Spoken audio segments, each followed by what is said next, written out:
detox water hari ini, cek. Di sini ada jahe, temulawak, jeruk nipis, sama batang serai, terus sama bawang putih. Kita masukkan semuanya ke dalam teko. Masukin lagi, batang serainya juga masuk, bawang putihnya geprek, masukin sekalian sama kulit-kulitnya. Setelah itu kita masukin waternya ke dalam teko.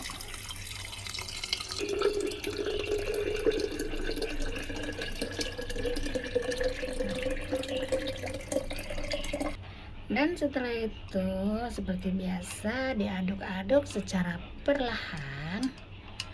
Oke, biar dia tuh merata, bercampur, yang rukun ya, jangan berantem ya di dalam ya. Setelah itu ditutup dan diamkan untuk beberapa saat. Setelah itu dikonsumsi, diminum. Oke, selamat mencoba.